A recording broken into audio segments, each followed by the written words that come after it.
Very good morning friends, engineer Dinesh here. दोस्तों, आज के दिन की शुरुआत मैं एक छोटे से चुटकुले से करता हूं, जो कि सच्चा चुटकुला है, सच्ची घटना। देखिए, 1975 में I had completed my training in BARC, और उसके बाद ट्रेनिंग के बाद एक एग्ज़ाम होता था और फिर जो है आपको प्लेसमेंट मिलता था in different organisations, whether you want to go to research और डिज़ाइन और construction of the power plant. बहुत सारी फील्ड्स थी।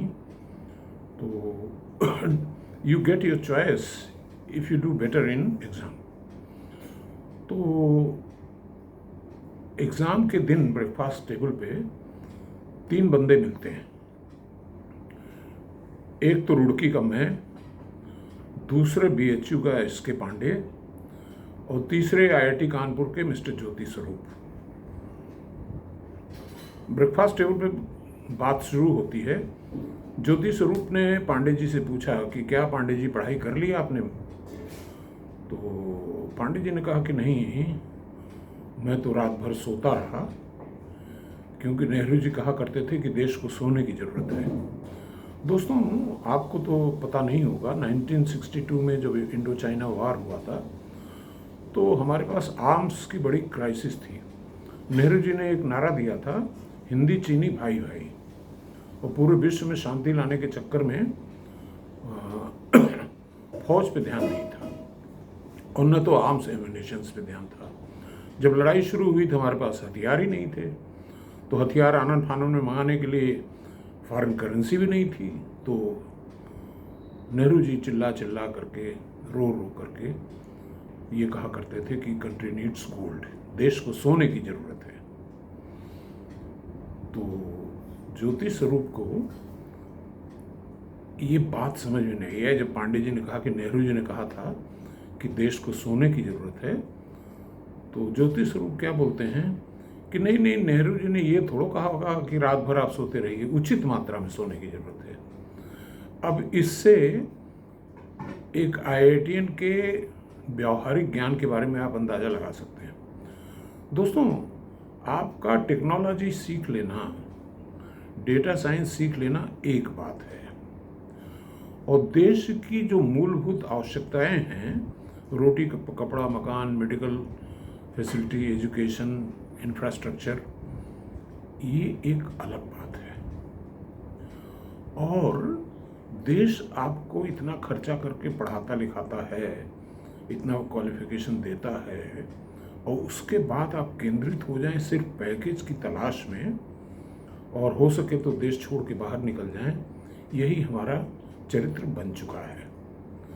मैं इस देश के भविष्य को देखता हूं जब, तो हमारे जो नौकरी खोजू युवा हैं, वो क्या नौकरी ही खोजते रह जाएंगे? जब नौकरियां है ही नहीं तो खोज क्या रहे हो? I mean कि 2% नौकरियों के चक्कर में 98% लोगों की ज़िंदगी कैसे बर्बाद हो सकती है। इसलिए मैं बार बार चिल्ला के कहता हूँ कि 140 करोड़ लोगों के देश की समस्याओं को एड्रेस करने के लिए हमें सोचना होगा। Demand is there. विदेशी लोग आना चाहते हैं, निवेश करना चाहते हैं, just because we have got huge population, huge demand domestically. इसके अलावा हमारी लेबर, हमारी living cost is much cheaper as compare to विदेश जाएंगे आप, वहाँ पे आपको आटे दाल का भाव पता चल जाएगा। तो मुझे बड़ा अफसोस हुआ कि पिछले 10 सालों से मैं स्टार्टअप्स देख रहा था कि IITians ने, इंजीनियर्स ने, टेक्नोक्रेट्स ने क्या स्टार्टअप किया।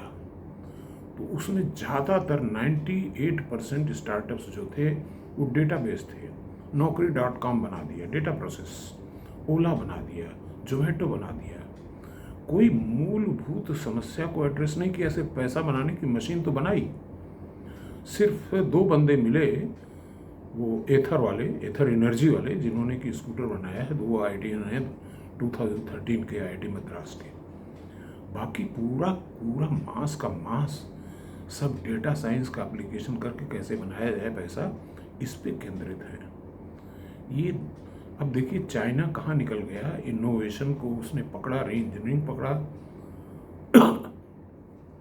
रिवर्स इंजीनियरिंग पकड़ा, वैल्यू इंजीनियरिंग पकड़ा और मतलब हमें अफसोस होता है कि टाटाज इतने दिनों से लोहा व स्टील बना रहे हैं और चाइना का स्टील हमारे देश में सस्ता बिक जाए और फिर भी हम टाटा की पूजा करते रहें। क्यों भाई? जब आपके यहाँ आयरन ओर उपलब्ध है तो आपका स्टील चाइना से महंगा क्यों? इसलिए कि हमारा जो टेक्नोक्रेट है, हमारा जो युवा वर्ग है, वो सिर्फ नौकरी खोजू हो गया। वो एंटरप्रेन्योरशिप, इनोवेशन पे उसका ध्यान ही नहीं जाता, रिस्क पे उसका ध्यान ही नहीं जाता। इसी मकड़ जाल से मैं आपको निकाल करके रिस्क टेकर बनाना चाहता हूँ, और अगर जरा सा भी मेरा प्रयास सफल होता है तो क्रांतिकारी बदलाव आएंगे देश में। धन्यवाद।